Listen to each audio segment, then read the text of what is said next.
Hello, ഇന്ന് ഞാനും ധോനിയും കൂടി നമ്മളെ കൊടുകിലെ വീട്ടിലേക്ക് പോക്കാട്ടാ. അപ്പം നമ്മൾ പഴയ ബസ് സ്റ്റാൻഡിൽ ബസ് കാത്തിരിക്കലാന്ന്. അങ്ങനെ മൈസൂർ സ്റ്റേറ്റ് എത്തിയിട്ടുണ്ട്. അങ്ങനെ നമ്മൾ ബസ് കയറിയിട്ടാ. ബസ്സിലാണെങ്കിൽ വലിയ തിരക്കൊന്നുമില്ല, ഒരുപാട് സീറ്റ് ഒഴിവാത്. അപ്പോൾ നമ്മൾ ഇവിടെ മാക്കൂട്ട ഹോട്ടലിൽ അവിടെ എത്തിയിട്ടുണ്ട് കേട്ടാ. അപ്പോൾ ഹോട്ടലിൽ 10 മിനിറ്റ് ബ്രേക്ക് ഉണ്ടാവും. അപ്പം നമ്മൾ അധികം ചായ കുടിക്കാനൊന്നും പോക്കില്ല. സ്നാക്സ് പിന്നെ കുറച്ച് ഇരുട്ടിന്ന് വാങ്ങിയതുകൊണ്ട് ധോനി കുറച്ച് കഴിച്ചു. അപ്പോൾ ഇത് ഇന്റർസ്റ്റേറ്റ് ബസ് ആയതുകൊണ്ട് നമുക്ക് ടിക്കറ്റ് കൊടുക്കണം കേട്ടോ. നമ്മളിപ്പോൾ പേട്ടയിൽ നിന്ന് അവിടുത്തെ KSRTC കയറുവാണെങ്കിൽ ഫ്രീ ആണ്, ആധാർ കാർഡ് കാണിച്ചാൽ മതി, ഫ്രീ ആണ്. ആകുമ്പോൾ ചുരത്തിൽ അടിപൊളി വ്യൂ ആണ് കേട്ടോ. ഇതാണ് ഏറ്റവും ഇഷ്ടമുള്ള ചുരം കയറുമ്പോൾ അടിപൊളി കാഴ്ചയാണ് കാണാൻ വേണ്ടിയിട്ട്.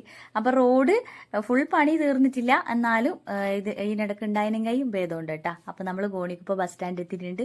അപ്പോൾ വിരാജ്പേട്ട് ബസ് സ്റ്റാൻഡ് ഞാൻ കാണിച്ചിട്ടില്ല. വിരാജ്പേട്ട് ബസ് സ്റ്റാൻഡ് നേരത്തെ കഴിഞ്ഞു.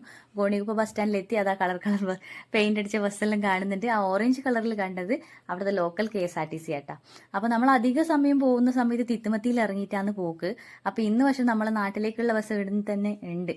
അപ്പോൾ അതുകൊണ്ടാണ് ഇവിടെ ഇറങ്ങിയത്. അപ്പോൾ ഇവിടുത്തേക്ക് ബസ്സിന്റെ പെയിന്റ് കണ്ട. പിന്നെ അതുപോലെ തന്നെ ഇവിടുത്തേക്ക് സ്ഥലത്തിന്റെ പേര്. ഇപ്പോൾ പൊന്നമ്പേട്ടിലേക്കുള്ള ബസ് ഉണ്ട്, പിന്നെ മടിക്കേരിയിലേക്കുള്ള ബസ്സുണ്ട്, സിദ്ധാപുരത്തേക്കുള്ള ബസ്സുണ്ട്. അങ്ങനെ നമ്മളെ ബസ്സാണ് കേട്ടോ, നമ്മുടെ നാട്ടിലേക്ക് പോകുന്ന ബസ്സാണിത്.